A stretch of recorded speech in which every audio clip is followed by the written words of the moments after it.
Welcome to the Run from the Norm podcast, where we explore what motivates and inspires unique individuals to run from the norms of society through creative self-expression, one run and one adventure at a time. I'm your host, Jake Reynolds. My guest today has a resume that reads like a book. She's done so much not only in her accomplishments as an athlete, but also as an advocate for the sport of running, health, and wellness as a whole. She's one of the first women to truly break out through Title IX as women were finally becoming equally recognized in athletics and not just as a side note to their male counterparts. Now, I do recap a long list of her accomplishments at the beginning of our discussion, but as a quick highlight, Patti was an NCAA Division II champion and held multiple school distance records, some of which stood for close to 30 years. She's won some major races, including the Honolulu Marathon and the California International Marathon. She's run a personal best of 2:36 in the marathon. She's been inducted into 3 different halls of fame, and she's also been recognized and awarded for her lifelong career as an educator, all while maintaining a priority commitment to her 2 children and no doubt her biggest supporter, her husband, Phil. Patti still competes and wins as a master's level athlete, and she shows no signs of slowing down anytime soon. Please join me for this extremely enjoyable conversation with the queen of positivity, none other than Patti Gray-Bellan. It's time to run from the norm.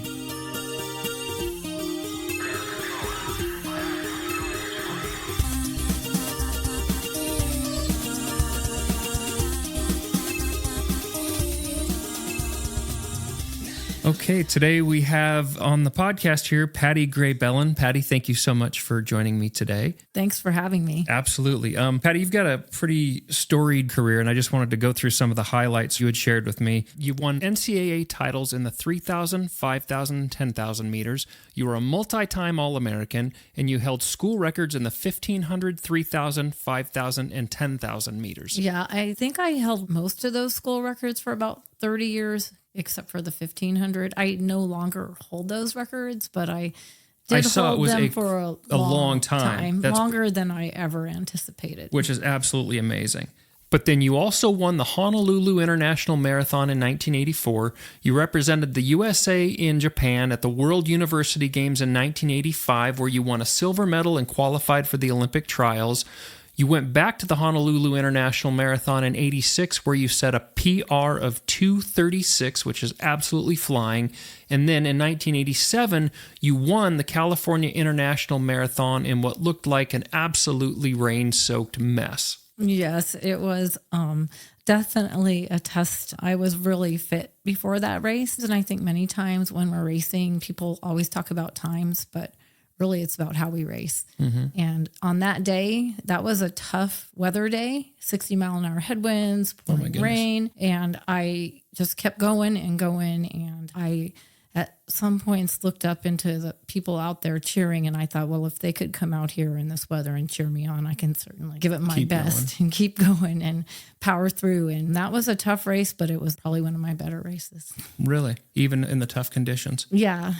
Just, I think that's one reason why we race is to test ourselves. And if there's tough conditions, it's just a harder test.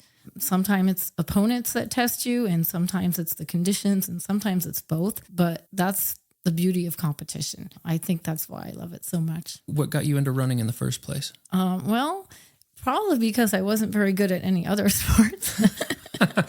It's interesting you say that, because you are so involved in multiple sports now, which we'll get into. Right, yes. But in junior high, I went out for volleyball, and I tried really hard at it, but I wasn't very good. And I just kept watching the runners outside, and I knew the coach because he lived in my neighborhood and he sometimes ran with my dad.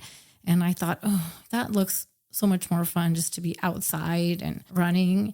And so I asked the volleyball coach if I could switch sports, because I felt that you should never give something up in the middle of it. And they were happy to have me go off and run.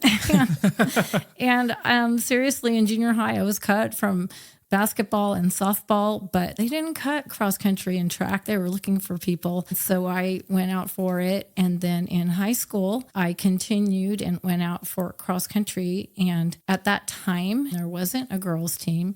It was right before Title IX took effect. And for those that aren't familiar with Title IX, can you explain that, please? I think it's just a law that makes sure that everyone has equal opportunity. In sport? I think it covers more than that. I would have to look up all the specifics of Title IX, but basically for me as a female athlete, it means that I would have to have the same opportunities.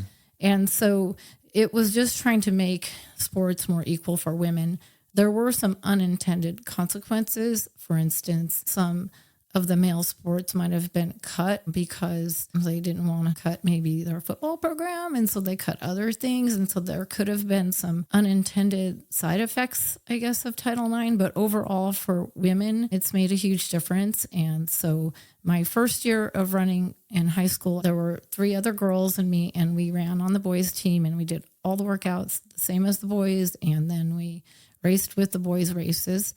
How was that experience? Did they treat you equally, or was it my was it teammates difficult? were great, but any female can attest to this. But when you try to pass a guy, they always try a little harder. They don't take it too well. No one likes to get girled. But the guys were always supportive. I've run with so many different people over the years, amazing teammates from junior high to high school, college, and beyond with my Aggie running club, and here in Boise with everybody, and everyone has treated me well, all the guys and all the women. So I can't make any complaints about that, but it was interesting. Then the next year they put in a female team. And this would be your junior year? My then? sophomore year in high school. And so really we still trained with the guys and we had the same coach and all that stuff.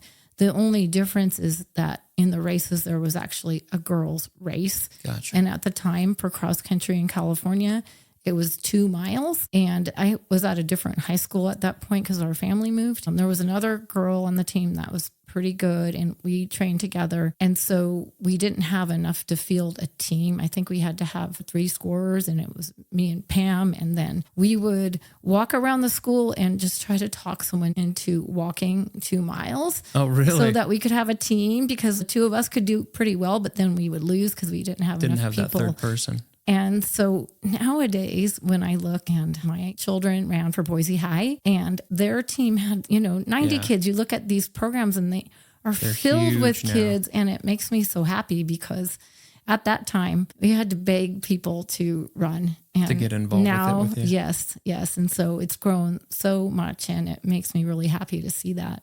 So where did the competitive nature come from? You said that you had the issue earlier on where you were trying to find your sport. Now you get into running. And as I go through and I look at all these different opportunities that you had where you've ran so well and marathons and all these things, where did that competitive side come from? Because when you're out there, you have to put your head down and, determined in the grit. I don't know where it comes from, but I do like to compete. Mm-hmm. And maybe it's having 3 brothers. My family was always oriented towards sports, and we were always playing outside, and I would play for hours with my youngest brother in ping pong, and neither of us would want to lose. And so it would start as the best 2 out of 3, and then 3 out of 5 and 5 out of 7. We'd keep going. And maybe it's from that or just something inside of me. But I love, number one, being outside and being active and moving. Mm-hmm. And then the cherry on top is being able to find ways to push myself. And I just think that you learn about yourself and it reveals things. And I guess I just like the test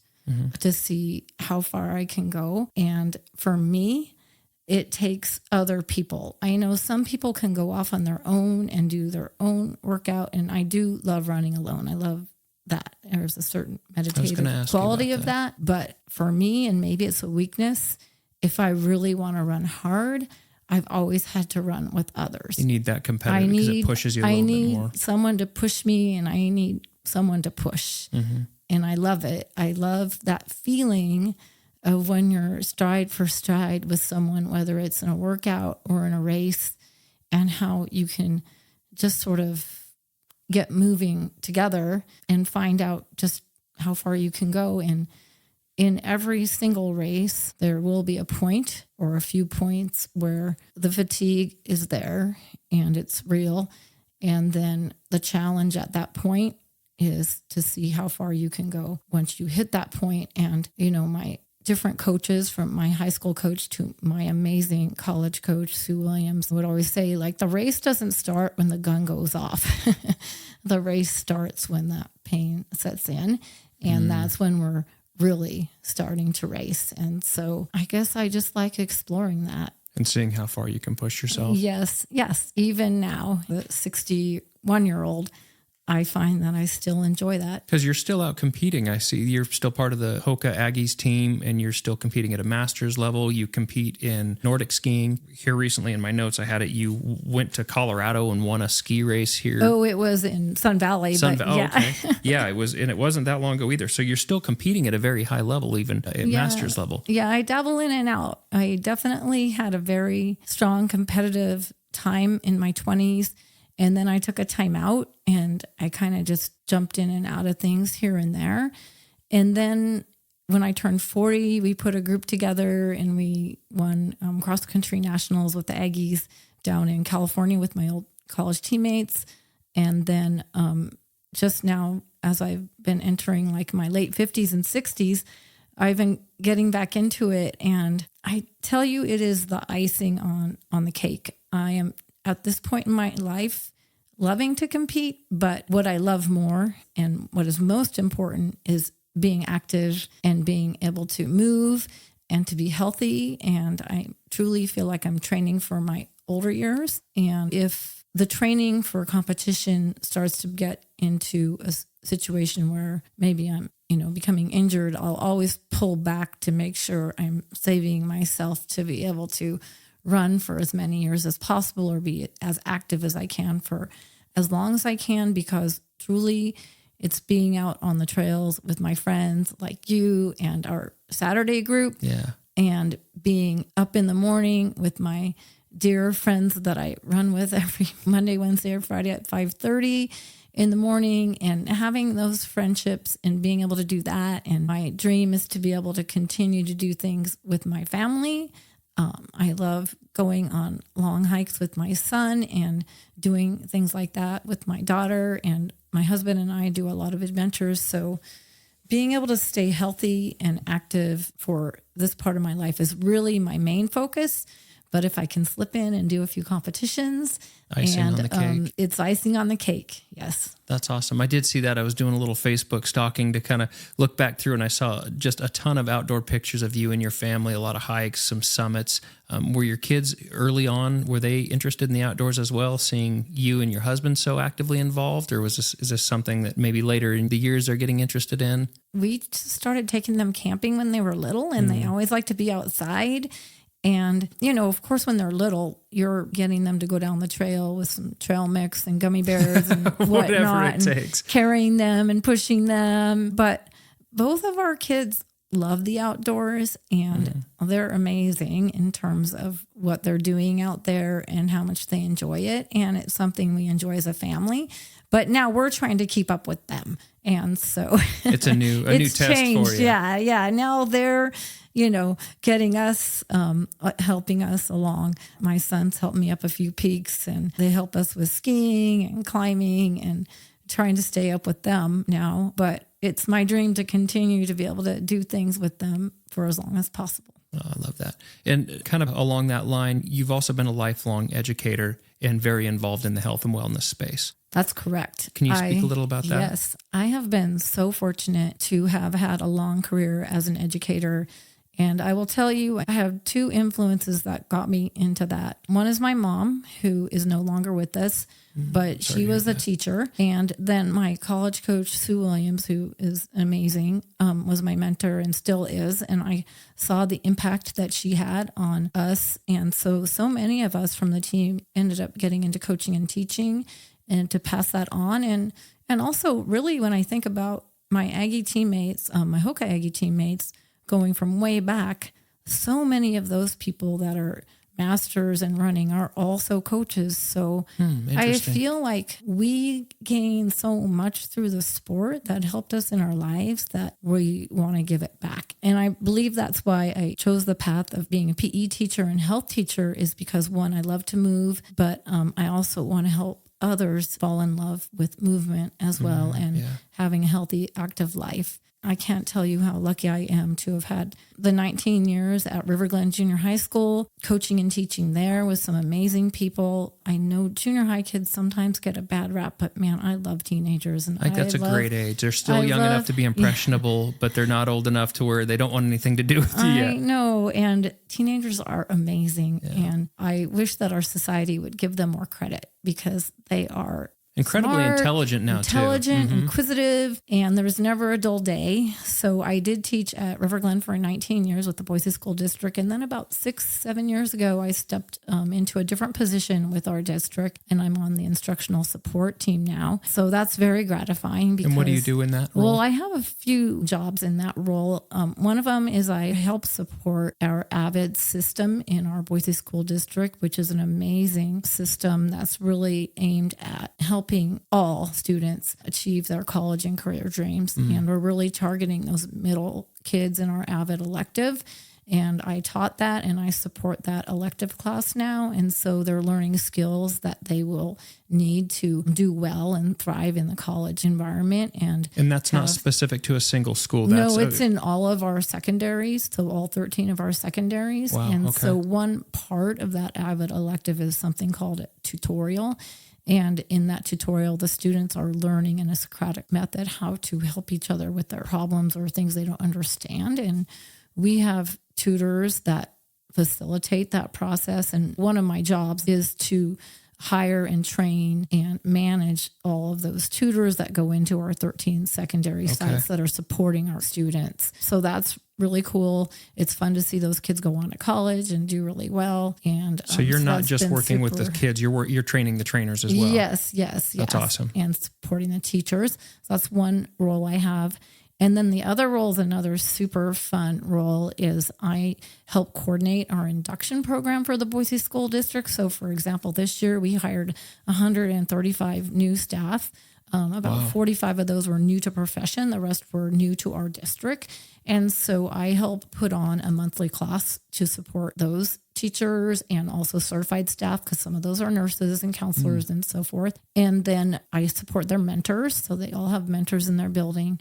And then if any of those people or any teacher in the district would like me to come into their classroom, I'm available to come in and coach. And I'm a teacher, so I'm not an administrator, so I don't review them. I just support them. And you know what they're actually dealing with from being in the classroom and the direct interaction with the kids as well. Yeah, and so anything that I can do to help our teachers, because it's a tough job and it's that. all about our kids. Yeah. And I really want to do anything I can to help support our kids in our world, because I think you and I kind of talked, like there's a lot of people going through really tough times right now with the mental issues on the forefront. And I've worked many years with mental and emotional and social health as a health teacher. Yeah, it's hard to put into words just how impactful sport and getting outside and spending time in nature, moving your body, the impact that it has on your mental health and well-being. And we discussed that yesterday on our run a little bit. You know, it's so true. And I was thinking about this a lot a few months ago, in that we separate so many things so that we can talk about them. So for example, we have all these different systems in our body, our muscular system, our cardiovascular system, our nervous system, but really it all works together. The body and mind are separate. And so for me, it's moving outside, whether it's in my garden or on a run or a walk or on my mountain bike, or all the different ways I move around, which are quite a few on my Nordic skis. I feel like it's also my mind that is benefiting. And so many people have said that. People who have come on your podcast, every single one has said that. The running allows them to be a better person or better in their work or help manage their mental and emotional health. And so for me, definitely being outside is really important every day. And I hope that others can find that joy and experience that. And hopefully maybe I'm a model for that, just encouraging people to move and get outside as much as you can. And it does help your mental and emotional health. And definitely in my life, running has hit all sides of the health triangle because it's so social. I've made so many friends from running. I can't even tell you. If I started to name all my running friends, I would miss someone. And I think my daughter's boyfriend jokes, he goes, all your stories start with one of my running friends. Yeah. And I will say too, that's like we're looking for something deeper, a deeper meaning to life and a deeper connection to each other. Because one of the things you touched on yesterday I thought was really interesting is you say that when you run, you don't run with music or any distraction. You are very connected with the moment and being present with what you're doing. Yeah, I am a little weird, I suppose, but I do like music. And I often have a song running through my head if I'm on a run, or sometimes in a race, one will just pop in and that becomes my that's your theme song for that race. And they're often not planned. They just sort of pop in. But does it get stuck on repeat for you? Totally. I get one line of a song and I just can't get it over and over the whole darn race. Yeah. But I like to listen to the birds. I'm really lucky that I live near a huge trail system. And so like this morning I was out and red-winged blackbirds are out, and I like to hear the birds. I also just like to hear what's around me. A lot of times I'm running with people. Like I said, Monday, Wednesday, Friday, I meet my friends early for a run and I talk, and they can all tell you that I talk a lot. And I chatter all the way up the hill, and I probably talk the most when I run. I'm pretty quiet in other spaces, but I do talk really a lot when I run. You up. Yeah, I think that I am the most myself when I'm moving. So do you think that that's just something that you embraced over time, or do you think you just have that interactive personality where you find joy in that connection? Oh, it's probably a little bit of both, but definitely those different teammates I've had throughout my career. That you're still connected with. That I'm still connected with, right. My teammates from college, both on the men's and women's teams, I feel like they are my brothers and sisters. And I could maybe not see some of them for years. And as soon as we get together, we're just bonded, or a quick Facebook or text or whatever. But I'm still very connected to my coach and her husband, who was a biomechanist at our university that I went to, UC Davis. And they're like family to me and her kids. I just am really lucky that way. And then here in Boise, I've just found so many great people to run with. And it really is an amazing community. And one of the people in our little running group, he was an NCAA athlete himself and coached in the collegiate level. And he writes all our workouts for us, Read Harder. And so I continue to just have these great people around me all the time that we help each other.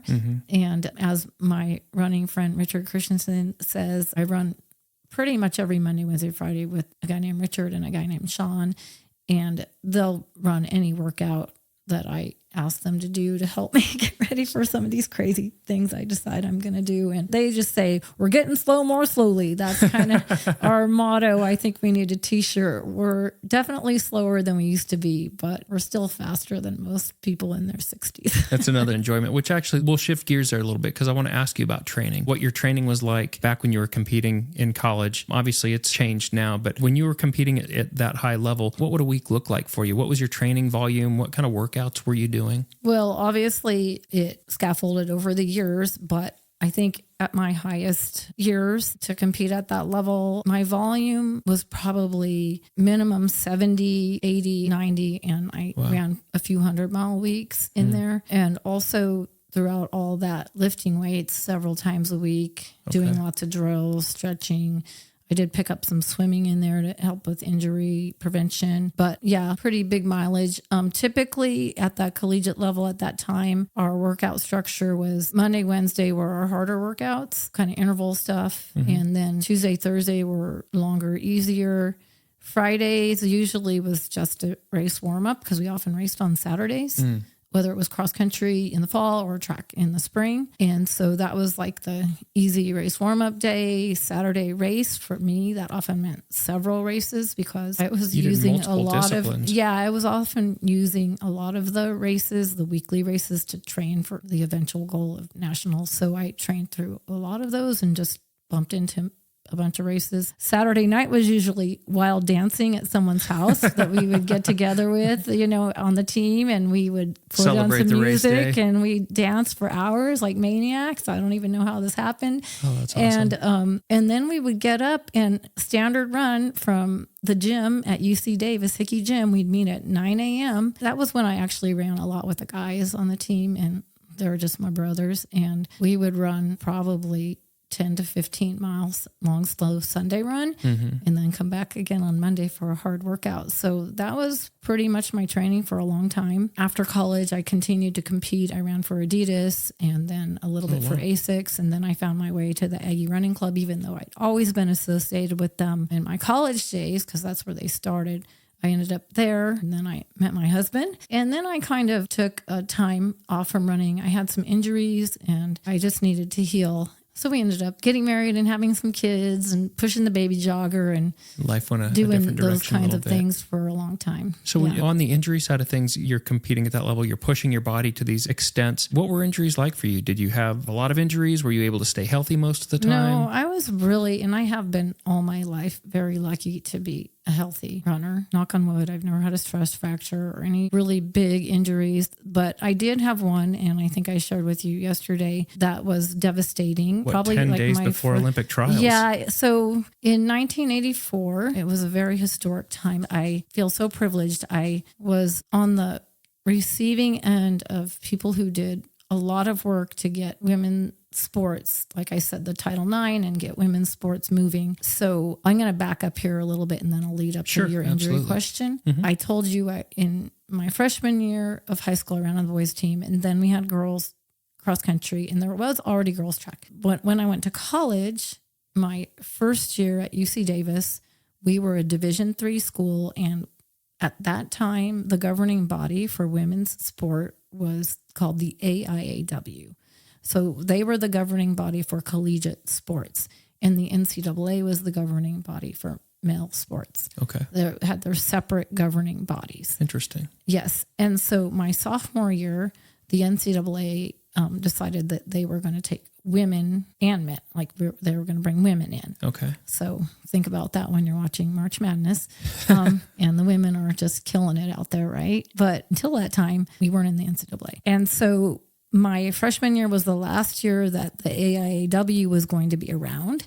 And so I ran in the last AIAW national championships as a Division III, and I got second place there, which was like a big shock, because in high school I was an okay runner, but I never went to state. I never went to any big championships. I wasn't recruited. I walked on at UC Davis. What flipped the switch there then? I just think it was timing and desire and great coaching and great teammates and all coming together. And I improved dramatically. And then my sophomore year, we came under the NCAA for the first time, and then I qualified for nationals in the 3 and the 5 as a sophomore. And so my coach said, well, you're young. Why don't we just do them both for experience? And then as you get older, you can hone in on one event. And so you'll double at nationals, which is actually a lot because you have to do trials and heats and stuff oftentimes. So I said, okay, whatever you want, we'll do it. And so I ended up, they didn't have to have heats. So there was this one 5,000, one 3,000, and I ended up winning both of those. Oh, wow. I didn't run track myself. I would assume the strategy for these different distances is quite a bit different, or do you go into it with kind of the same thing? Well, the 3 and the 5 have very similar strategies, but when you're getting down to like 8, 15 sprints, it's very different. But for me, I think the 3,000 was the first event, and I definitely wasn't picked to win. My seed time was way down at the bottom, but I had been racing well, and my coach had just had a baby. And so before the race, she actually asked me to mentally rehearse the race with her. And she's sitting there nursing her baby under a tree, and I'm have my eyes closed, and I'm telling her how the race is going to go down. Interesting. And she made me tell her the whole race. I will tell you that visualization was harder for me than the actual race. Really? And I got out onto that starting line, and I was so nervous, and everybody's being introduced, and they have all these credentials and blah, blah, blah. But luckily it was actually in Sacramento. And so a lot of the people in the stands and even volunteering were people I knew. And I had been racing a gal from Sac State all year, and we'd been knocking each other, just competing. Like I said, like I love it, like really pushing each other. And she was in the field. And so the race started out, and typically I would just go to the back because most people go out way too fast. So I just like go to the back and wait, and then start moving up. And so that's what I did. And see how things start to play out. Yeah, just stay on my pace and let other people knock themselves out. And then eventually like just start moving up. But really, I'm probably just staying on my pace, and other people are tiring out. Is everybody running clean, or is there a lot of elbows in there? And you definitely have to keep your space, but there's no like intentional throwing of elbows. I think in the 8 and the 15, it's a little more crazy, but you definitely have to look for your holes and be careful. So that race came down to like, okay, a few of us are separating. And then I'm thinking it's me and my friend Mary Ann from Sac State, and we've been competing all year against each other, and we've been improving together all year. And I feel there's someone next to me, and we're running stride for stride, like I told you that I love. I thought the whole time it was Mary Ann. Well, it turned out in the last 600, I start going, start picking it up, and I'm thinking, okay, now we're last 200, time to really go down, another notch. And I'm thinking it's Mary Ann, but it was a gal from South Dakota State. And the two of us sprinted down that home stretch, and it was just every step, find another gear. Okay, find another gear. In the well. Find another gear, another gear, another gear. And then finally I crossed just a hair ahead of her, and I bested my time by, I don't know, like 40 seconds. And, holy smokes. And of course it was an NCAA record because it was the first time. It still counts. Yeah, right. And then it was just a magical moment and probably one of the best races I ever ran. But the next night I was supposed to run the 5. So after that victory, went home, ate dinner. My coach told me to go out and shakeout run in the morning. I did. I was really sore. And I get back to the stadium, and our long jumper had just won the long jump, Terry Serrano. Wow. She came back off of a severe injury, and she did her personal best by a long shot and won the long jump. And that just fired me up. I'm like, you're gonna do it. We're on fire. So I got out there on the track, and it was just a repeat of the 3,000 with just 2 more thousand. That's and crazy. It came down to the same gal. Really? The same straightaway. Interesting. And the same ending. And I don't know where I found that, but I did have that gear. And those 2 races really propelled me, because after that, it gave me a lot of confidence in my running, and it was a lot of fun. I can only imagine. So how much do you think the visualization played into that? Because people talk a lot about in sport, the visualization side of that.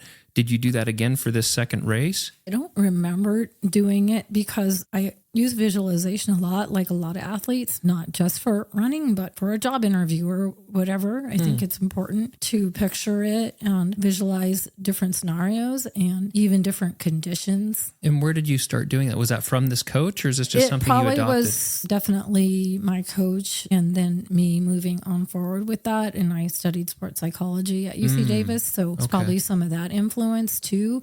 But I think my coach had me do that because we talked about it years later, and she said, I wanted to hear that you knew what you were going to do when you got tired. Oh, great point. Because in every race, you have to make that decision or decisions, and that's really the exciting part of racing when you're watching it, any sport, and that's why it's so fun to watch sports at a high level. Like, you can do it. Which is interesting, because as I was going through some of this research, one of the things you were saying that you were embracing was the Steve Prefontaine quote. Some people run to see who's the fastest. I run to see who has the most guts. Yeah, that's true. And that's why I said we get so hung up on time. But for me, it's about knowing that I crossed the finish line and I couldn't have given it any more. And sometimes that's a victory and sometimes that's 50th place. But you only can know that. And it's what you have on that given day. Yes, definitely. I don't know what else you would like to talk about, but for sure one thing I would like to talk about is, well, a couple things.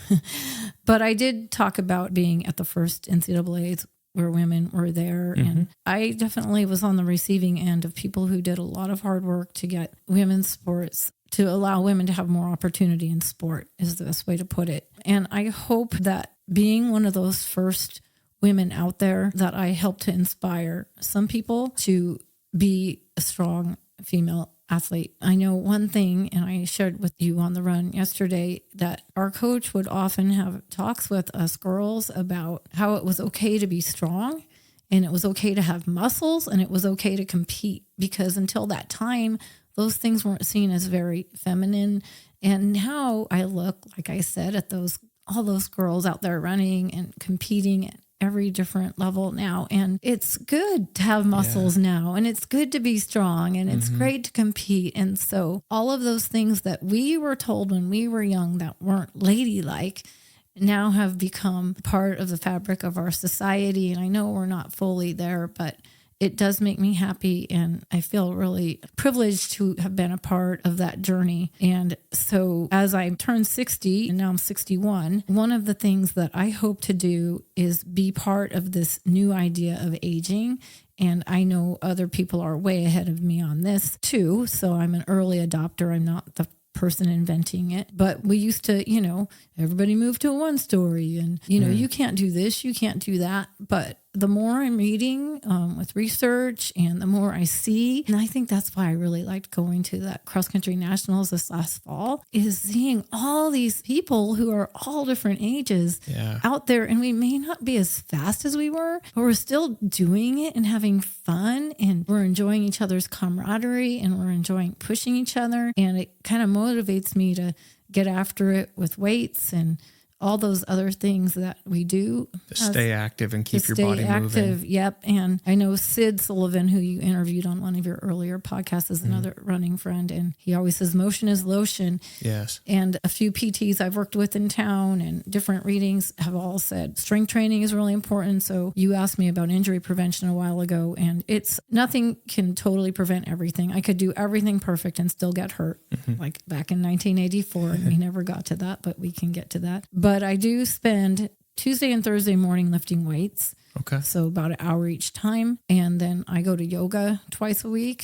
So then there's more strength and flexibility. And then after every run, I do 30-30. So 30 crunches, 30 push-ups. Oh, wow. Okay. And then I'm always working on that. I probably at this point in my life spend as many minutes on strength and flexibility as I do on actual running. Interesting. And then I do the Nordic skiing in the winter because I think that really helps me to stay off my running body a little bit and reduce the impact. And also I meet new people, a whole new crowd of awesome people. And I love winter now because I'm outside and in the snow, and instead of dreading it, I'm excited about it. So it serves a few purposes. So all of those things help us stay stronger. So I'm just really excited to be in this movement that we're having now, where it's great to be aging and be active and to see how far we can go with this. Yeah. And I definitely want to inspire more people, but especially more women to get out there and keep doing whatever you can do. Doesn't matter what size you are or what your background has been, but just get out there and do what you can and find some people to do that with, because it'll make it a lot more fun. It sounds like that's a huge key to your success, was those relationships that you and I do have a quote that I love. Please. It's one of my favorite quotes. I don't know, Emil Zatopek. I would have to look up his whole pedigree of running because I'm just not very good. He's insane. Yeah, he's from the way back days. But one of his quotes is one of my favorites. But he said, "Great is the victory, but the friendship of all is greater."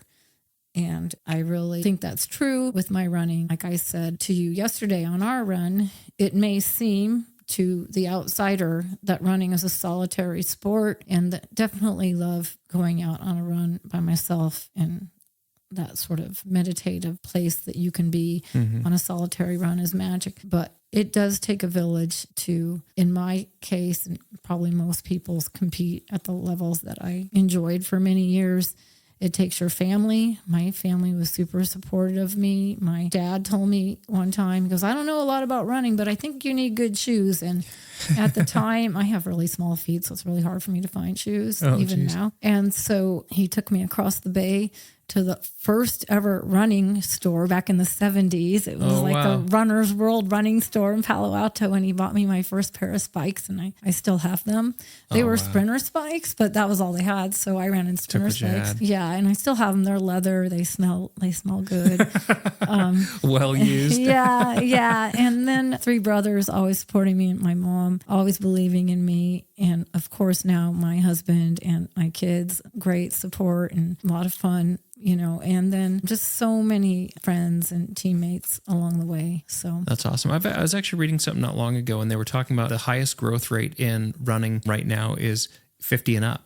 Oh. And I think it's to your point. Like, part of the reason why I started this podcast is I realized that I was lacking that connection and I was lacking that interaction with people. And I think that's kind of a common theme to where now is 40s, 50s, and getting up into 60s. It seems that people are rediscovering the importance of those connections. And it's getting out and doing the thing, but it's doing it with other like-minded people to help, I think, keep you excited, keep you motivated, and keep you healthy. Yeah, for sure. One thing I did want to ask you is you had mentioned your husband and the support of your family. Can you talk a little bit about where did you and your husband meet? And I think you mentioned he was a runner as well. Yeah, so my husband, Phil Bellan, he grew up in Mill Valley, which is in the middle of the Redwoods, north of San Francisco. And running there is incredible. It's beautiful. There's a famous race there called the Dipsy Race. Oh, and yeah. that was one that his family was very involved in, like his dad and his sisters. And so, and he actually was living on the Dipsy Steps when I met him.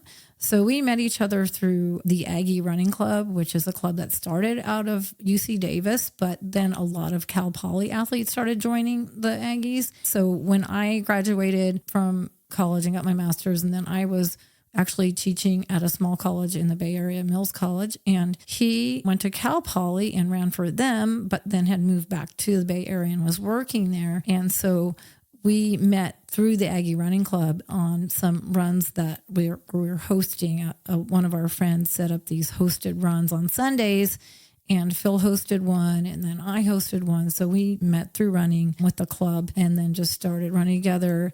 And I really always enjoyed running with Phil. Unfortunately, he's had arthritis all his life. Oh. And so even though he was a top collegiate athlete and winner of a Dipsy race, he just has this arthritis that will come up and flare up for him. So he always has to keep it on watch. And you would never know that because he's so active, like he's skiing right now and he climbs 2 days a week and he's on his mountain bike all the time. But unfortunately, we can't run together anymore. But that's okay because he knows how much I love it and he supports me in it and he understands it. And I know how much he loves some of these other things that I might not love quite as much, like rock climbing. I mean, I do it, but I don't. It's not your favorite. It's not my love, but I know he loves it. So I totally support him in it. So we definitely support each other in our adventures and we enjoy being outside. And we also enjoy those different friends we've made along the way. Which is cool because I think then it gives you a little bit of time with your friends and your interactions and you can kind of get lost in that side of things. And then as you come together, as I was saying earlier, I saw all the pictures of all the outdoors adventures that you do and all the hiking and the backpacking. And yeah, so there's no shortage of outdoor adventures together. No, actually, that's our problem is just not enough time to do all the things we love. Right? There never seems to be. Yeah. I did want to touch on, you were inducted into the UC Davis Hall of Fame back in 91. Correct. And then also inducted into the Tri-Valley Sports Hall of Fame in 1995. Yes, it's interesting. I was inducted into the Hall of Fame in my hometown in the same area where they cut me from all those sports when I was a kid. But yeah, so that was... What is that like? It's just kind of like a message out there to kids, like don't give up. And it's okay if you have disappointments in life. And I think that's one thing that sports and its best teach people. And I think that's why so many of us became coaches and teachers is because you learn so much because you're going to have failures and you're going to have times that don't work out. And that's okay. It's okay to not make the team. And, you know, you're going to find something else. It's okay to have a loss. It's okay to have big disappointments because you will learn from them and you will grow from them and they're going to hurt at the time and it's not going to be fun, but it's okay. Just learn from it and keep yourself moving forward. Yeah. I can't think, you asked me earlier about injury. In 1984, I was set to run in the first Olympic trials where women would be running. And to me, I felt like it was just a story meant to be. You know, here I ran in the first NCAAs and had success, and I'm going to be running in the Olympic trials, first time for women. I have never trained better mentally and physically. I'm totally ready for this. And 10 days before, I come up with an injury, kind of like along my back hip bone, with my medial gluteus and some of that area pulling, some muscles. I don't know what happened, but it took me out of that experience. And I was devastated because I trained and worked so hard to try to And you felt you were just in top shape and ready to go and everything. And I did come back 4 years later and go to the next Olympic trials, but I just wasn't mentally and physically as fit. It was right after that Calendar International win, so I was fit, but it just wasn't coming together right. And I didn't have a good race there. And I feel like I was probably getting to that burnt out point, you know, and that's when I kind of ran for a few more years and then stepped away because I just felt like I wasn't able to fully. Your head just wasn't in that same place. Not in the same place to go way down deep in a race. For whatever reason. But, you know, I learned a lot from that. And I hope other people who find themselves in those similar situations, you go for it and you do your very best. And sometimes it doesn't work out, but then you learn and you move on and you take that with you and it just becomes part of your story. Yeah. And it's not the end of the world. I can only imagine if you're competing at that level. I mean, that's Right. kind of your everything at that point. And as things start to shift and change, I can only imagine what you're feeling and what life looks like going forward. Right. At the time, it was completely devastating and I was very depressed, and thank goodness for good family and friends because it was hard. But as we were saying yesterday, running like the way we run is a luxury. Yeah. And I feel every day grateful that I found this sport and I love the outdoors and I found all these different people who love it with me. But in most of the world, people are, thinking about maybe where their next meal is going to come from or where they're going to sleep tonight or if a bomb's going to fall on them. And so in my perspective, or the way I put things in perspective is, running is a luxury and I'm grateful for every step that I can take in this journey. But if something happens like you don't win a race or, or you get injured or you have a bad run, like put in perspective, this is nothing in what we're looking at in our world. Yeah, it really is. And to your point, I think it's all a matter of maintaining perspective. Yes. One other thing I wanted to touch on here is you were recognized by the New York Times for your role in the Start Strong Healthy Relationships education platform. Can you talk a little bit about that, please? I forgot about that. That was kind of fun because there was an article in the New York Times and I thought, well, I'm in the New York Times for a good thing. That is amazing. That's got to make you feel pretty awesome. Yeah, but really that work was something that I was included in, and it was part of an amazing grant that was awarded to, Idaho Coalition Against Sexual and Domestic Abuse and Violence. It's a organization that was working and I think still working under the umbrella of Engaging Voices in our valley to help develop healthy relationships in teenagers particularly. And so at that time, that was quite a few years ago, they got that grant and then they asked me to sit on the board and help with it. And I was a health teacher in the junior high at the time. And what we were looking at with the research is that if you can look at how the relationships are, if they have healthy relationships, then it tends to be a protective factor against relationship violence, drugs, and all of those things that sort of go together that aren't so healthy for a teenager. And so we were really looking at getting it out there on how to develop healthy relationships, whether they're romantic relationships or just friendships, and what those qualities look like. And so we had a lot of trainings. We hosted parent nights. And so parents and teens could talk over those issues. I think I helped write some curriculum and bring some curriculum in. And then there were just a lot of events around the valley that the group put on, and I was just a small part of that. But where the New York Times came in is where they actually came to my school and followed me around for a day and my teaching, and it was a lot of fun to get to show off the health education that we were doing at that time. And we had a parent night that night, and I think probably the best part of that whole thing, aside from getting to work deeply with everybody in my school to put that on and all the kids and parents and the people from the coalition, was when the reporter left me at the end of the day and she said, I wish my daughter could go to school here.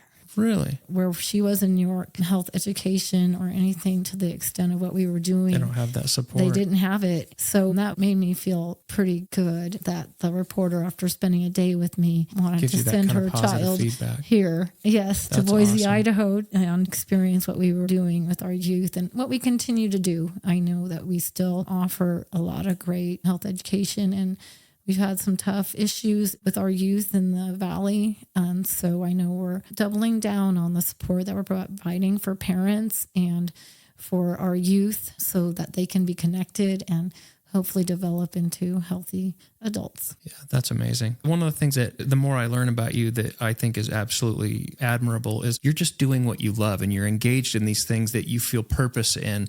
And you always have a smile on your face and you're always so engaged and you're just such a kind person. And the other side of this story, which is there's this amazing record of all these things that you have done that just absolutely blows my mind. You've accomplished so much. It is absolutely amazing. Well, you make me feel good because I don't really think about it like that. I'm just average little person here, Patti positive, just living my life the best I can. Patti positive, I love that. Yeah, living my life the best I can, and that's so cool. I appreciate that. I've been struck by a quote that Mary Oliver, the nature poet, I read her, and my yoga teacher often will read some of her work at the end of class for us to think about. And I've seen this now on a few t-shirts, and I think in the Naiad movie they used it, but it's, what will you do with this one precious life? And that's another thing I think about as we're aging. What have I done, and what can we do with this one precious life? Absolutely. And so hopefully we can continue going forward. And you still have so much left to Yes, do and yes. impact and accomplish. Yes, I definitely in a few years will probably retire, but not retire from life. And then my husband and I hope to travel and adventure, but we also want to give to the world. And so I'm inspired by, again, some of the hosts you've already had on your show, Sid Amazing Sullivan and Wayne. They give so much to the community, and my other running friends. It's amazing how much they give and how much they volunteer and how much they donate to different charities and to different things in our community. It inspires me, and they're not either out there showing it off or putting up anything on the Instagram. It's just because it's the right thing to do. Absolutely. And just sharing positivity, like you said, Patti Positive. Yeah. I love that.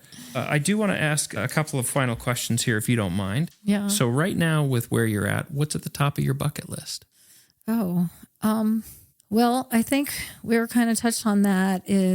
I think I could kind of separate, I guess, into different buckets. But with my work bucket, it's just to continue providing support for amazing teachers and impacting students and kids' lives as much as possible. In the family life bucket, that's like the top thing, and being connected to our children who are amazing, and my husband and our extended family. So lucky to have his family. It's wonderful. And they've always been so great to me, and my own brothers and their families.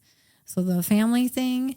And then friends. Both my parents died fairly young. And I feel like what I learned from that is, it's good to work hard. And I've worked hard all my life, and I treasure my friendships from work. But their work friends kind of peeled off pretty quickly. And it was their close friends and family that are really there for them. And so I definitely want to spend as much time with my friends and family as we move forward. And then finding those ways to give to our world. Back.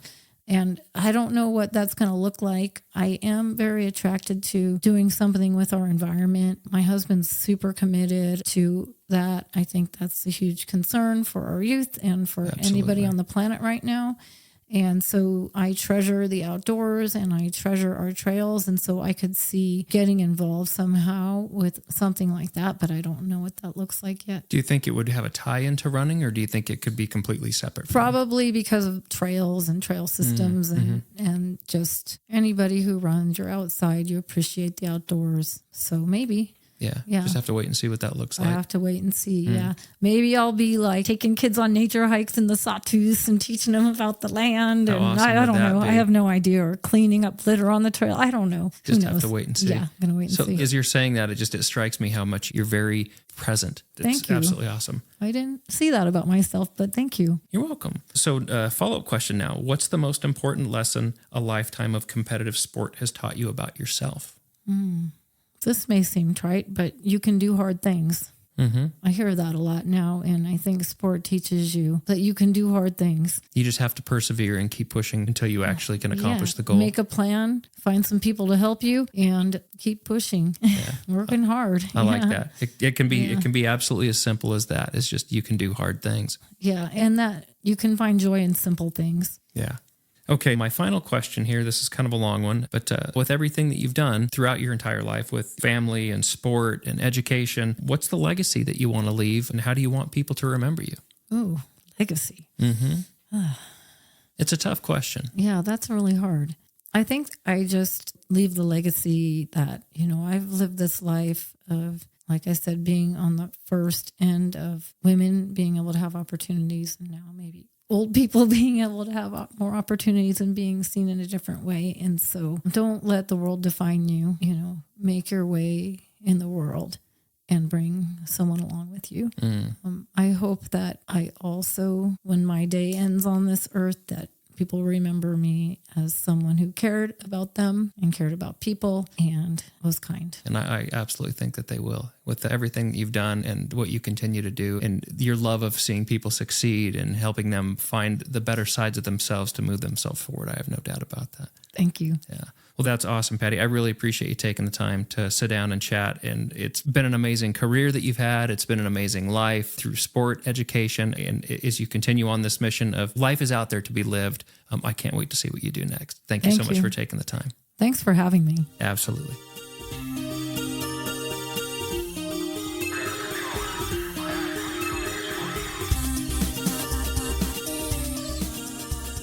And that's a wrap. I want to again extend a sincere thank you to my friend and guest, Positive Patti Gray-Bellan. And as always, I would also like to extend my sincere appreciation to you for taking the time to listen to this episode of the Run from the Norm podcast. I hope you were entertained, and most of all, I hope you found value in this conversation. I know I did. You can find more episodes on your favorite streaming platform, and you can also learn more by typing in www.runfromthenorm.com into your preferred web browser. Remember, getting outside for even 15 to 20 minutes a day can do wonders for your mental health, and our mission with everything we do here is to motivate with compassion, listen without judgment, inspire with curiosity, one person at a time. I hope we have succeeded. Thanks again for listening, and watch for the next episode coming soon. We have so many more amazing stories to share with you, and I can't wait for you to be inspired and motivated by them when we do. In the meantime, stay connected, spend some time outside, and keep moving forward. Most importantly, embrace your own unique sense of authenticity, and don't forget to run from the norm.